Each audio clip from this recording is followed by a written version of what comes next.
We're joined today by David Callahan, president of the Marcellus Shale Coalition. Energy policy, in particular, the fracking process was a significant issue during this year's presidential election. What are your anticipations, or what do these election results mean for moving forward for the energy sector in Pennsylvania? Sure. Maybe we could start by taking a look at some Pennsylvania-specific exit polling that was conducted that shows 55% of the folks that they polled support natural gas development in Pennsylvania. And so from that, from the returns themselves, I think we see an opportunity to perhaps recalibrate, especially at the federal level, some policies that impact the energy industry overall, and for us, the natural gas industry. It's a chance to really take a look at the various factors that are in play when developing policy. So balancing out better the important factors like energy accessibility, energy affordability, energy reliability, and of course, energy sustainability. So there's some very, very good opportunities to take a look at some of those things. First and foremost, permit reform. We've talked about it at the state level. We've talked about it at the federal level. We've seen broad bipartisan support for permit reform at the federal level, and perhaps this is the opportunity to finally get something across the finish line. What we're looking for is, that word again, predictability, transparency, timeliness of permits. We need more energy infrastructure in this country, and we need all those factors at play to ensure that that infrastructure is there and ready to get energy products where they're needed, when they're needed. Can you talk a little bit more about specific policy changes that you anticipate seeing as we move toward a Trump administration? Sure. One of the permit policies at play right now is the current Biden administration liquefied natural gas export facility freeze on permits. That freeze has been in place since January of this year, and we're looking to see that that is lifted, that the permit process itself remains workable, and so that we can continue to support our allies and trading partners, whether it's across the Atlantic, across the Pacific.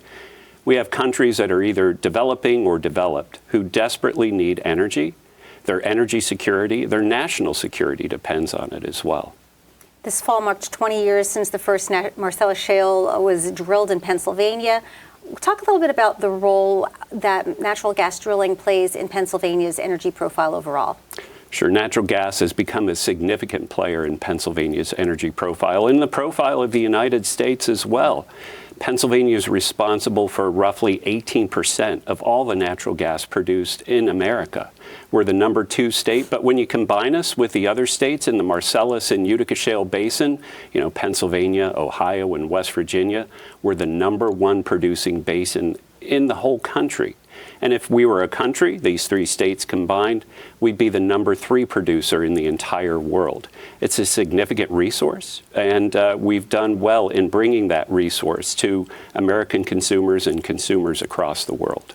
For those that may not be familiar, what role does the Marcellus Shale Coalition have in representing the natural gas industry in Pennsylvania? We're a statewide trade association. We're comprised of about more than 140 companies that are dedicated to the safe and responsible development, transportation, and use of natural gas, not only from the Marcellus Shale Formation, from the Utica Shale Formation as well.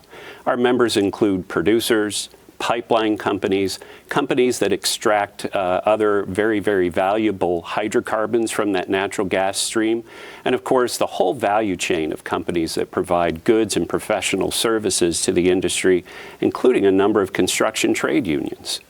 What role does the natural gas industry have in the state's economy?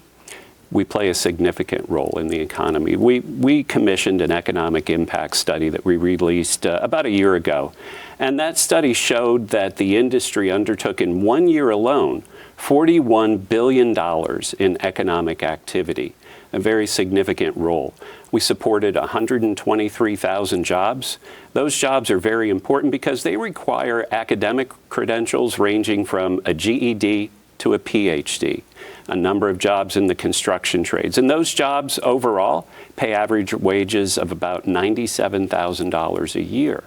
So significant activity, including the payment of royalties to the people who actually own the natural gas below their feet, the landowners, the property owners, more specifically, again, the royalty owners.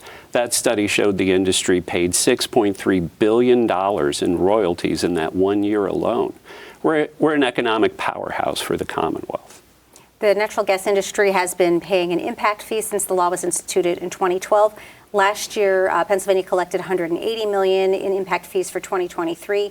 That was roughly about $100 million than prior years. Can you explain the difference in the amount that was collected in the prior year? Sure. It's an amount that, number one, the impact fee is our version of a severance tax. It's very effective. It's very good for our local communities, not just where development is taking place, but communities across the Commonwealth benefit from the impact fee. The state has collected upwards of $2.7 billion since the imposition of the fee originally. That amount fluctuates. It fluctuates based on market conditions, whether it's the activity, drilling, the amount of drilling that takes place, in addition to the cost received for the price received for the product itself. So it's cyclical. Natural gas is a commodity. It goes up and down in terms of price, in terms of activity, and so you see that fluctuate throughout the years. But again, overall, $2.7 billion, 1.8 of it directly going back into those communities, the rest going into statewide programs. Those fees and those revenues support, infrastructure projects, environmental projects, parks, you name it. Really good use of those resources. Senator Camera Bartolotta and also Senator Jean Yar co-sponsoring legislation that would withhold impact fee dollars from municipalities that what they call unreasonably limit or prohibit natural gas development. Has the Marcellus Shale Coalition had any involvement in the development of this legislation? We haven't seen the legislation to date. We'll be taking a good look at that, but we all want to see the opportunity for, again, those landowners, those royalty owners, to take advantage of the opportunity to develop their resources. We have to remember those are their resources. We partner with them. And so it makes sense to allow that development to take place reasonably. You'd mentioned private landowners often provide the use of their land in exchange for the royalties. Is there a standard rate or a standard agreement that those landowners enter into? Or does it vary from individual to individual? Those are private transactions, can vary by company, by day of the week. The Pennsylvania Business Report notes that natural gas is tied to other low-carbon energy developments, such as hydrogen. Can you talk a little bit about how those are interconnected? Sure. Right now, natural gas is the primary source of hydrogen production. Natural gas produces clean hydrogen. And we're fortunate in the Commonwealth that we have two hydrogen hubs, one in the eastern part of the state, one in the western part of the state, that also involve, they also involve other states as well. But those are going to be really good proving grounds to show how hydrogen can be developed, how it can be used, and how hydrogen can be used to help decarbonize hard to decarbonize sectors of the economy. Now, natural gas byproducts contain high concentrations of lithium. Can you talk about how that's being extracted and utilized further in the process? Well, there's been a lot of research conducted. I don't know if anything's been done commercially to date, but research from Nettle, a federal laboratory, as well as private research has shown that some of the wastewater from natural gas development can contain very, very high levels of lithium that can be extracted. I know there are companies working on that process as we speak. We know critical minerals like lithium are very, very important to our economy, for consumer goods, for electronics, electronic vehicles, batteries, and more. And we have an opportunity to not only develop natural gas, but use it as a source of lithium as well. What impact has natural gas drilling had on the air quality in the state? Natural gas has had a significant positive impact on air quality in the state. Natural gas is used for approximately 59% of the power generation in the state. And in the years since the shale revolution, we've seen air pollutant numbers drop significantly thanks to the increased use of natural gas.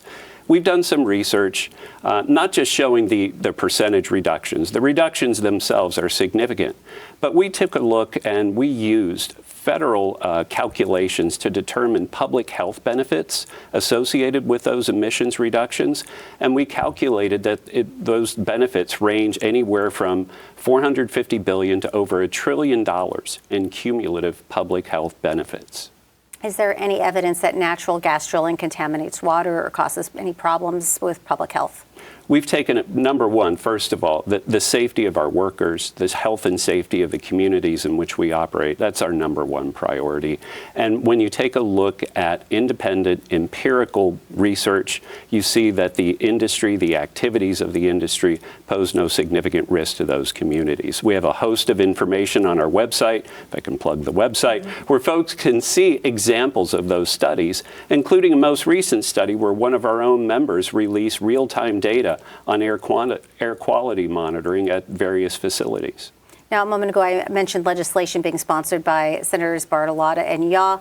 A grand jury in 2020 recommended extending these setbacks from 500 feet to 2,500 feet for drilling sites to homes and 5,000 feet from schools and hospitals. What impact would these setbacks have on the industry? Setbacks of that nature is basically a backdoor ban on development of natural gas in the Commonwealth. That's something that we've stated repeatedly. We've shown, we've done research. We have available research on our website that shows maps of the significant reductions in the land available to development. Some of the top producing counties would be absolutely shut down from development. Again, depriving those landowners, depriving folks the benefits associated with responsible natural gas development. State Impact PA has reported that natural gas is responsible for 1/3 of the nation's methane emissions, and so environmental activists are calling for transitioning away from fossil fuels, including natural gas. Do you foresee a time when we go in that direction? Well, first of all, this region, the Appalachian Basin, in which Pennsylvania is obviously a part of, we have the lowest methane intensity in the United States and among the lowest methane intensity in the world. Our companies and our members are dedicated to ensuring that the product remains where it's supposed to be, in the pipeline.